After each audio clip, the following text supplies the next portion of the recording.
All right, Chapter 11 of Jarrett, Part 2 video over the vocabulary terms. Of course, Chapter 11 deals with the Great Depression and the New Deal. This will be our second one, Part 2. Let's go ahead and get started with this. All right, we're going to start on number 18. We finished with the first 17 in the first video. And so let us begin. We have number 18. We're looking at relief, recovery, and reform. These are referred to as the 3 R's. Relief, recovery, reform. And this was the center of... All custodians, please report. All right, I am back. So relief, recovery, reform referred to as the 3 R's. And this is all part of FDR's efforts. Okay, FDR's efforts, part of his New Deal, his domestic agenda. And it was centered around providing the 3 R's. Okay, so all of his efforts, okay, let's make sure we highlight this. All of FDR's efforts were centered around the providing of the 3 R's. Now, this is extremely important. Let's erase that so we all understand it. The 3 R's was at the center of FDR's domestic agenda. Okay, relief, recovery, and reform. And we'll go over each and every one of those in greater depth and detail later on. All right, number 19, the banking crisis. People fearing the banks were unsound. You got to keep in mind, as we discussed in the last video, thanks to buying on margin, people borrowed money from banks, a lot of money from a lot of different banks all over the country to invest in the stock market. And when the people could not pay back their loans, the banks were short of cash. And so therefore, people were afraid that some of these banks would be unsound. Okay, and they attempted to remove their money from the banks. You go up, you go to the teller, and I have $1,000 in the bank. I want all my money. I want all $1,000, or I want all $5,000 or $300, whatever the amount was.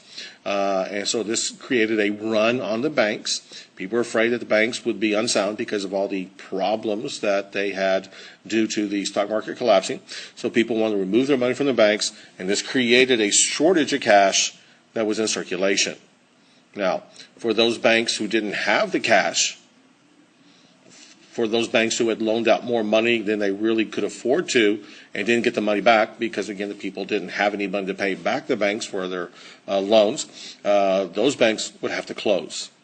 And the people who had money in those banks were just left with nothing. Number 20, priming the pump. This is the term used to describe government spending of taxpayer money, to create jobs. Okay, let's walk through that again. Priming the pump is a term that is used and refers to the government spending taxpayer money. And again, keep in mind, all money the government has is through taxation. And the government has no money in and of itself. It must raise money through taxation. So the government was spending the taxpayer dollars to create jobs, which was hoped would provide an economic boost. Priming the pump refers to the old water handle pumps. Sometimes you see them in the old movies about the Old West.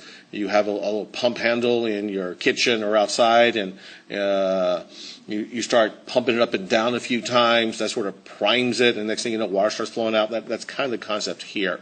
And so the idea of priming the pump was hopefully going to be an economic boost because it would then create jobs. All right. The National Recovery Administration, and this was in 1933, and this, of course, is probably a few weeks or months or so after Roosevelt is in office. Keep in mind, he was elected in 1932, was sworn in early, I think, March of 33. And so within the next few months or so, there are a number of pieces of legislation that came across his desk that he signed into law, and we're going to look at several of them, and this is the first one. And so the National Recovery Administration asked businesses to voluntarily follow codes which set standard prices, production limits, and minimum wages.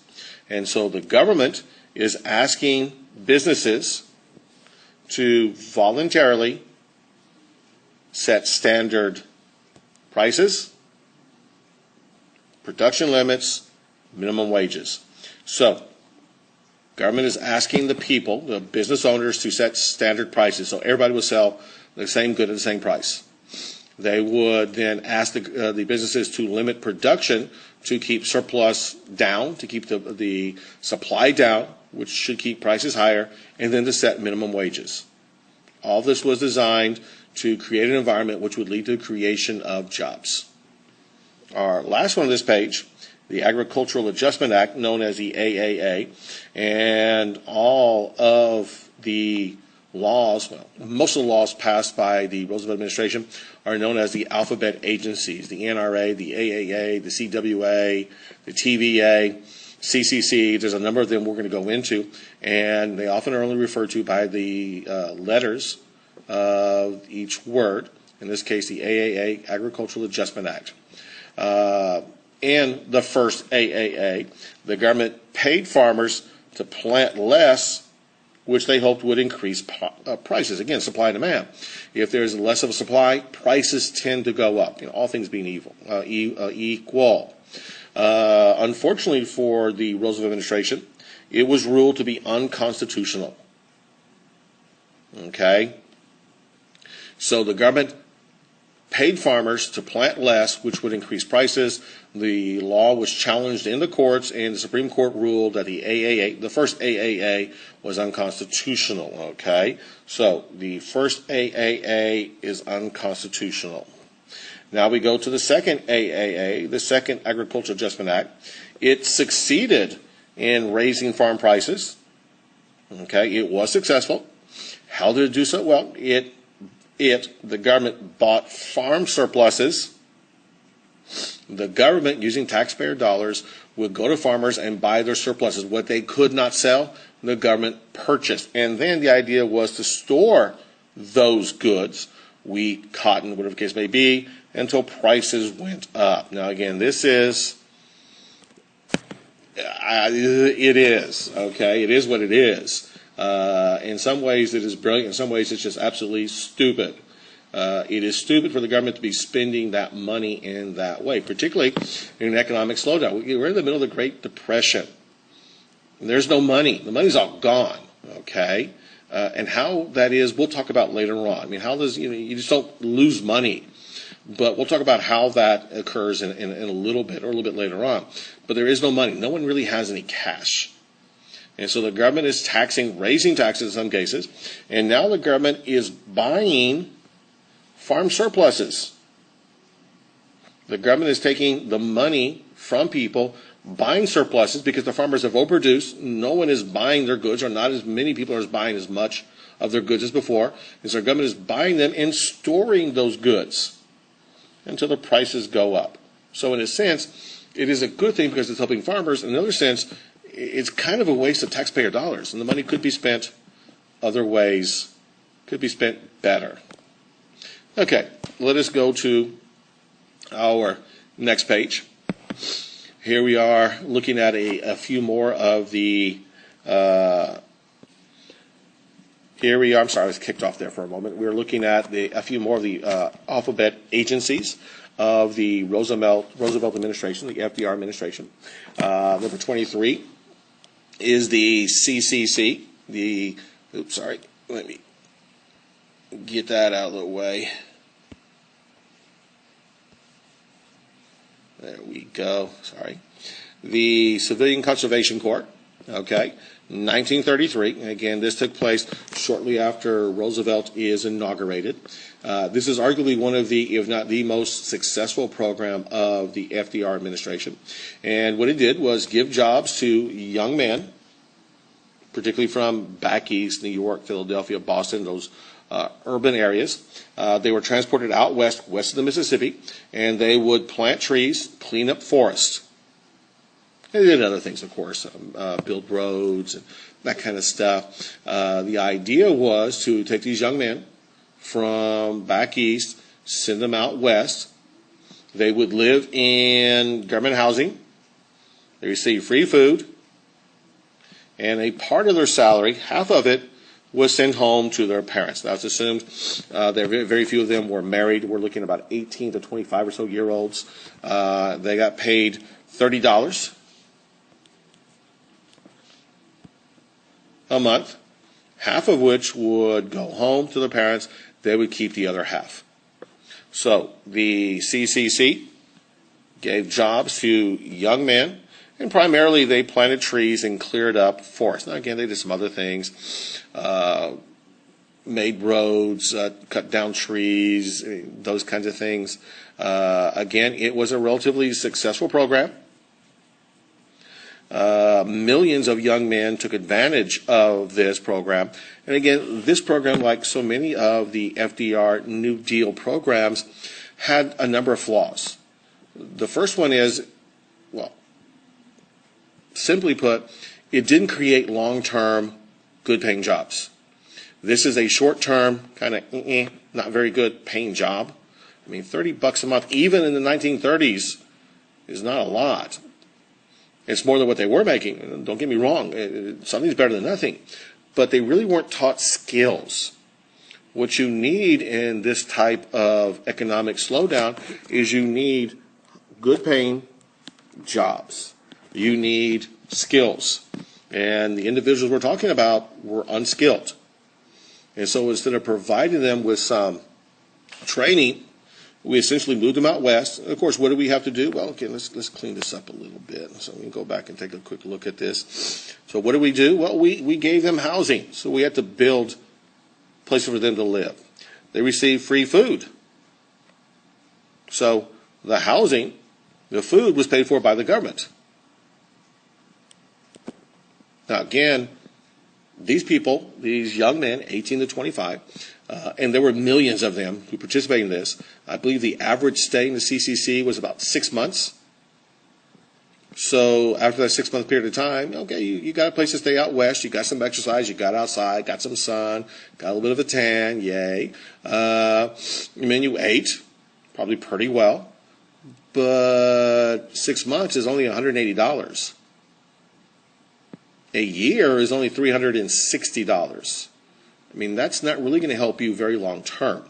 And so the problem with a number of these alphabet agencies, like the CCC, is that they didn't really create an environment that would produce long-term, good-paying jobs.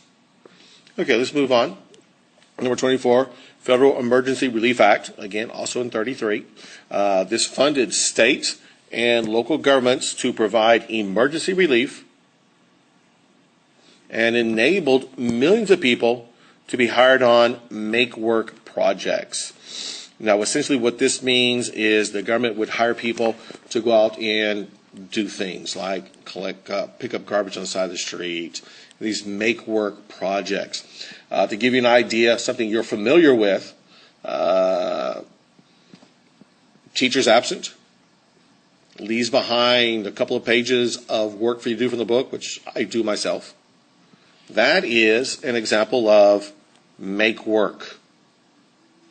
In this case, a make work project is you're creating something for them to do to keep them busy and provide them a little bit of a benefit. In case of me leaving work for you, it keeps you busy so you don't, harass and, kill the substitute teacher. And I get a couple grades from it for that day. That's a make work project. And so let me erase this so we can see this. There we go. So the Federal Emergency Relief Act created these make work projects. Millions of people participated, and the government was providing emergency relief. Again, relief, recovery, reform. Providing relief, immediate cash. The CCC, Civilian Conservation Corps, gave people money, those who were hired, money quickly. The Federal Emergency Relief Act provided relief, money. People were being given money for relatively little work.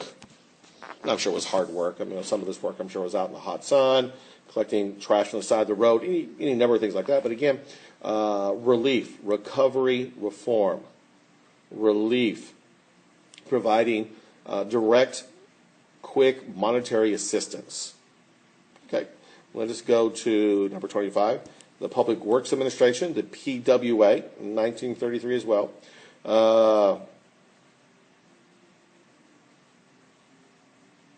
Created, this has got to be a typo.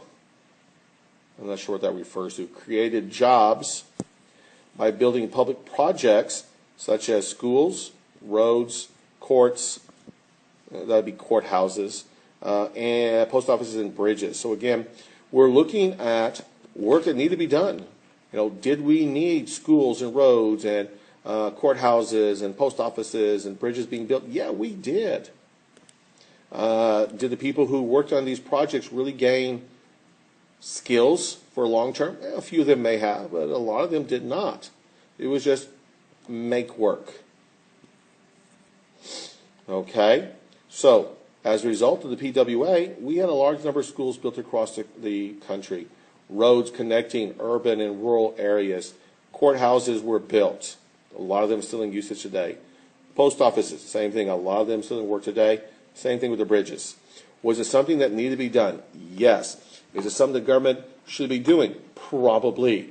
Was it a great idea to do it at this time with the economic slowdown that we had? Probably not. Did it create jobs? Yes, indeed. Again, what are we looking at here? We're looking at jobs being needed. We needed jobs. And the relief portion of relief, recovery, reform, a lot of it had to do with jobs being created right now. Let's go to number 26. The Works Progress Administration, 1935, created jobs. Again, the government is creating jobs, paying by hiring artists, writers, and musicians. And these artists, writers, musicians would paint murals, produce plays, and create other forms of artwork, by the way, which many of which are still around to this day. Many murals that were painted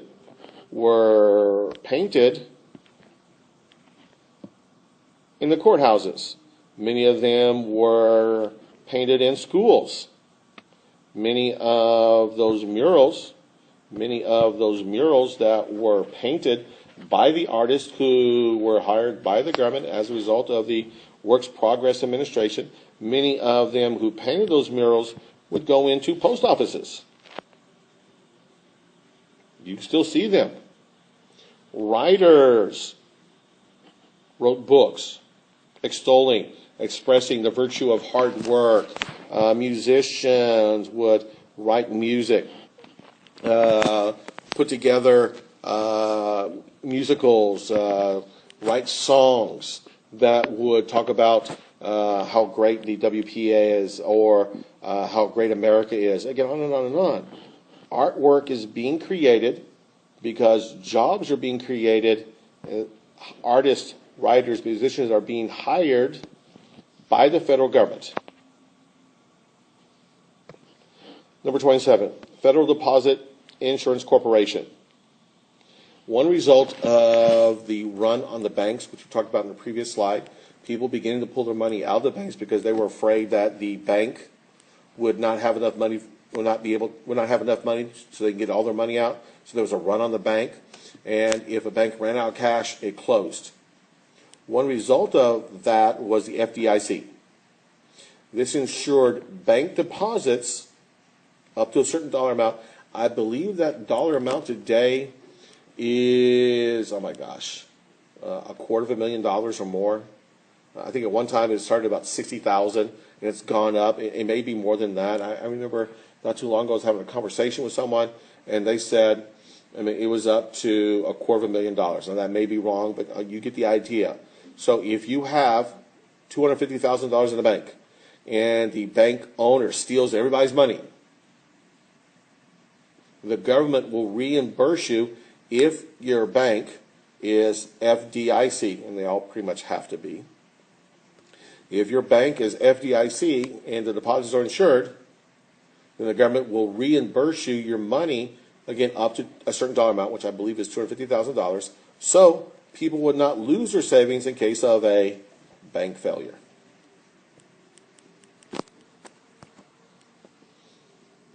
All right. We're going to go ahead and end it at this one. We'll have a third one. The Jarrett chapter 11.